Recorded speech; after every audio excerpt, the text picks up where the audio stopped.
Ada perpisahan yang tegas kami dengan Muhaimin, dengan Surya Paloh, dengan Megawati, dengan seluruh elit partai. Kedudukannya sama, hak konstitusinya. Kamu punya partai, rakyat juga punya partai. Partai adalah alat, tapi alat bagi kalian adalah untuk berburu kekuasaan, alat bagi kami untuk melawan perilaku-perilaku yang tidak sejalan dengan aspirasi rakyat. Partai ini lahir dari proses pemilu curang, di mana dukungan rakyat nggak ada, berhenti di MK, ditentukan oleh 5 orang. 5 orang saja mengatakan pemilu tidak curang. Dari 5 orang itu 5 orang ini mewakili 204 juta orang. Baru diangkat 3 bulan 4 bulan saja. Iya, berarti alat bagi kalian adalah untuk berburu kekuasaan, alat bagi kami untuk melawan perilaku-perilaku yang tidak sejalan dengan aspirasi rakyat. Jadi di posisi ini penting diperjelas. Hanya saja pandangan umum mengatakan bentuk partai itu harus butuh uang banyak, orang banyak. Belum saya tanya, udah tanya duluan. Itu pertanyaan yang menunjukkan bahwa muncul di media-media sosial menurut saya minim secara kajian politik dan tidak berbasis data. Karena data menunjukkan kurang apa uang PSI. Kalah, kurang apa Perindo. Tidak diminati rakyat. Dan abang harus ingat, sampai hari ini rakyat tidak percaya PDIP itu pemenang nomor 1 karena mereka melakukan gugatan di MK. Berarti kan mereka tidak percaya pemilu ini curang. Berarti suaranya dari mana? Tidak bisa dibuktikan. Jadi tidak ada partai pemenang nomor 1 menurut kebenaran pendelegasian suara rakyat, tapi menurut versi KPU. Dan oleh partai mengatakan mereka menang karena pemilu curang. Jadi tadi posisi kan? Di sini dulu bang. Nah, kemudian pandangan orang harus punya uang, masa banyak itu dibantah. Partai ini lahir dari proses pemilu curang, di mana dukungan rakyat nggak ada, berhenti di MK, ditentukan oleh 5 orang. 5 orang saja mengatakan pemilu tidak curang. Dari 5 orang itu 5 orang ini mewakili 204 juta orang. Baru diangkat 3 bulan 4 bulan saja. Iya, berarti yang menentukan pemenang pemilu itu adalah 5 orang itu bang, presiden dan ini logika politik di sana dan KPU. Terus jutaan orang ini di mana?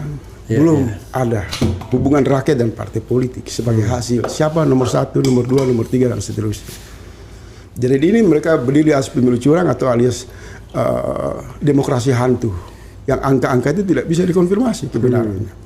Ya kan? Ini soal positioning dulu. Kemudian posisi yang tadi apa? Setelah posisi apa lagi tadi? Processing.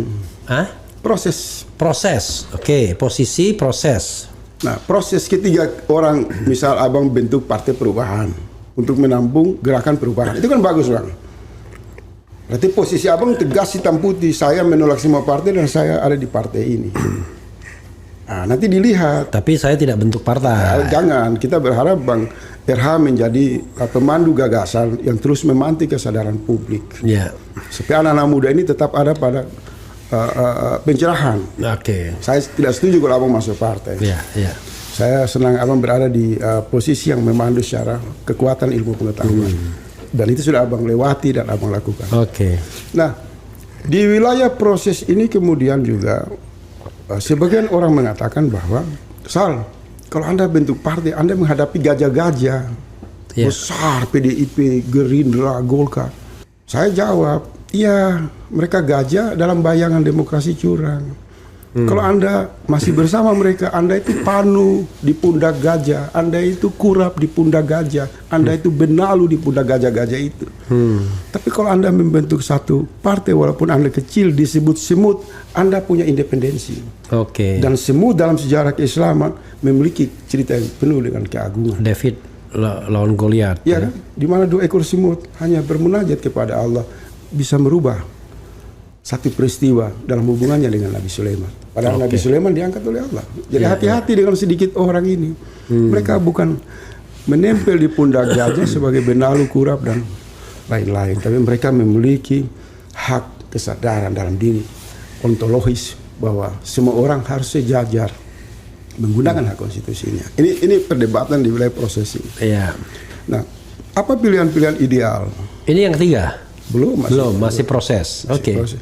Apa pilihan-pilihan ideal di dalam proses pembentukan partai politik itu? Partai politik itu tidak boleh banyak membicarakan logo, membicarakan organisasi, membicarakan cabang-cabang, membicarakan perdebatan di dalam internal. Itu menunjukkan partai itu bangkrut. Di Partai Negoro udah selesai, lambangnya jelas, namanya jelas, sistem kepemimpinan jelas. Coba nanti lambangnya disertakan ya. Kemudian berangkat pada gagasan. Maka hari-hari ini sejak Partai Negoro dibentuk hampir setiap hari, kecuali malam ini saya abstain. Semakin berkumpul para kelompok kritis untuk merancang apa yang mesti dilakukan terbaik sebagai partai dengan klaim dengan semangat gagasan. Maka waktu dekat akan ada launching. Oke. Launching, kemudian itu diperkenalkan secara terbuka oleh publik. Pasca launching, tanggal berapa launchingnya? Rencana tanggal 7, tanggal 8. Kalau tanggal 7 itu ulang tahun Anies tuh. Saya nggak tahu itu. Tanggal 7 atau tanggal 8 sementara disiapkan. Kemudian pasca launching, kawan-kawan akan turun ke kedutaan Amerika untuk melakukan awal perjuangan go internasional. Bahwa kami Partai Negoro walaupun jumlah sedikit mewakili rasa kesadaran bangsa Indonesia untuk menolak demo genocide di Gaza, karena masalah Gaza ini masalah ukuran keimanan kita. Tidak boleh dibiarkan begitu saja. Apa yang terjadi di Gaza itu menyobek hati seluruh orang-orang beriman, orang berakal dari berbagai lintas agama. Ya, jangan lupa, jangan O-nya Anda jangan kurangi. Kalau partai O-nya Anda kurangi jadi Partai Negro, jadi Partai Negoro. Gak apa-apa, sekedar nama kan, dia bukan tujuan. Ya. Tadi sudah dijelaskan. Yang menjadi tujuan adalah mengidentifikasi masalah-masalah substansi. Posisi, proses dan masih proses. Masih proses. Oke, silakan terus. Ini terus. ruang intelektual, ruang pertanggungjawaban. Maka kemudian wadah itu menjadi tempat tradisi budaya diskusi yang menghormati ilmu pengetahuan, kemudian arus dari kesadaran ilmu pengetahuan memandu setiap individu kesadaran dari kelompok di dalam Partai Negoro itu memilih jalan-jalan perjuangannya. Yaitu perjuangan gagasan. Nah, tadi dikasih contoh habis launching, mereka akan turun di depan kedutaan Amerika untuk mengatakan bahwa Amerika tidak boleh mensupport Israel dalam kejahatan genosida terhadap Gaza. Inilah wadah yang bermanfaat. Dia masuk ke isu internasional untuk bersama solidaritas masyarakat dunia menolak genosida di Gaza. Bagaimana dengan dalam negeri? Kita akan terus melakukan sosialisasi. Gerakan tidak percaya terhadap dusta-dusta politik para elit yang berkuasa ini, dan menarik semua orang-orang baik untuk menarik diri sejauh mungkin, hijrah dari seluruh partai yang tidak berbeda dengan Latan dan Uzza atau namanya berhala di masa lalu. Kalau udah cukup lah, masa kita masih main-main nih? Ketika kita melihat begitu tulus rakyat datang ke TPS, begitu tulus rakyat mendukung partai-partai, kemudian berkali-kali dihianati. Harus ada tindakan yang revolusioner, harus hijrah kesadaran, hijrah moral. Jadi Partai Negoro pasti tidak akan bergabung dengan pemerintahan. Tidak ada. Kita di atas pemerintahan itu ke konsensus 5 tahun kita Negoro. Kita menjalankan misi politik negara. Bukan politik kelompok. Enggak mau kita. Karena kita udah lihat demokrasi itu kan hanya transaksi politik, kejahatan manipulasi. Ini masih pada penjiwaan politik negara. Apa itu politik negara? Kesejahteraan rakyat, keadilan rakyat, kedaulatan nasional. Konsisten terhadap ideologi Pancasila. Karena asas partai ini Pancasila. Dan itu ada kanan-kanannya enggak ya? Dia menimbulkan pertanyaan pada ideologi ini. Ya. Kenapa Pancasila? Karena memang satu-satunya aset kesepakatan dalam perekatan kebangsaan itu gotong royong. Bagaimana mengoperasikan Pancasila kalau semangat gotong royongnya hilang? Oh, nanti Anda tidak jalan Pancasila ini. Anda dituduh Ekasila nanti, enggak ya? Tidak, kita tidak masuk itu. 5 sila ini udah final mengikat sebagai filosofi, ideologi, sebagai komitmen. Tidak di situ ada namanya kanan, kiri, tengah, atas, semua disatukan dalam kebinekaan Indonesia. Hanya saja kan problem Pancasila itu kan sampai sejauh ini tidak bisa dioperasikan dalam ruang demokrasi, ruang liberal. Misal PDIP nggak bisa dia menjalankan Pancasila karena dia memilih ruang demokrasi. Sementara ruang kebangsaan kita mengatakan musyawarah dan mufakat, gotong royong dasarnya. Jadi Pancasila hanya bisa dioperasikan lewat semangat gotong royong. Nah, kalau semangat gotong royong inilah antitesa terhadap politik uang. Sehingga ketika orang bilang bikin partai harus butuh uang, enggak juga. Karena dia bersifat gotong royong. Apa kekuatan dia? Bang, teknologi bang. Belanja pulsa. Belanja sekretariat pun secara fisik belum punya. Tadi saya diundang oleh beberapa teman-teman saya, aktivis. Mereka perlihatkan, Sal, ini tempat yang mungkin sederhana, bisa dipakai rapat dan pakai. Di daerah mana? Di Fatmawati. Saya undang abang nanti. Oke. Jadi ini mengalir secara gotong royong.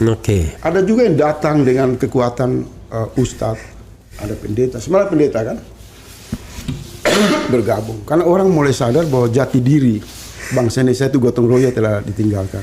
Yang terbentuk adalah jati diri politik transaksional. Itu yang membuat partai-partai bajingan ini, berhala-berhala ini terus melakukan penipuan dari 5 tahun sekali. Dan sesudah pasca Pilpres ini kita udah punya kajian, blueprint, jalan menuju 5 tahun ke depan udah ada.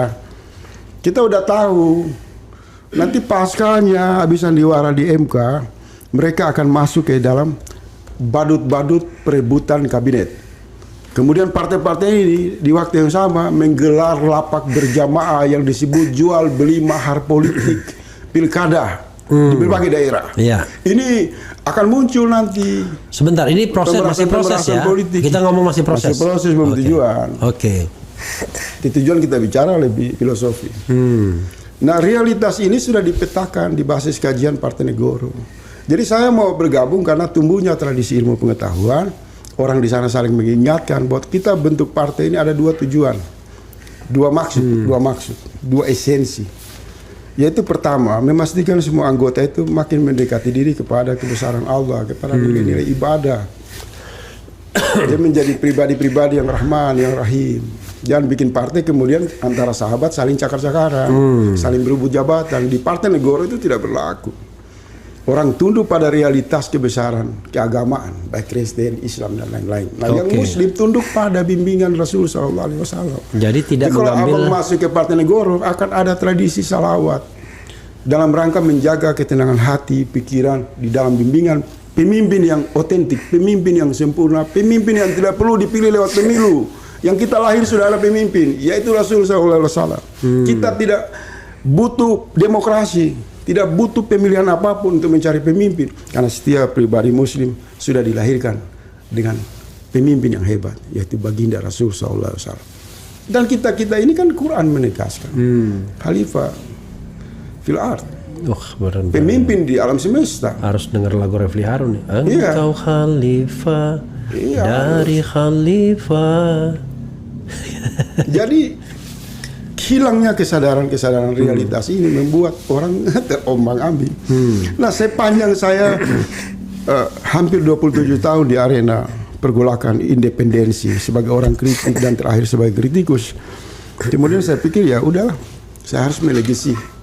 Saya harus membuat terlibat bersama panggilan nurani ketulusan kawan-kawan ini. Saya harus membuat satu wadah di mana saya pastikan ini adalah kumpulan orang-orang yang cinta kepada ilmu pengetahuan, memperkuat keimanan mereka, dan kemudian mereka tangguh, dan mereka adalah pribadi-pribadi yang tidak takut menghadapi cemoohan, fitnah, hasutan, kebencian, sinisme, karena mereka akan masuk ke orbit pertarungan melawan hegemoni materialisme.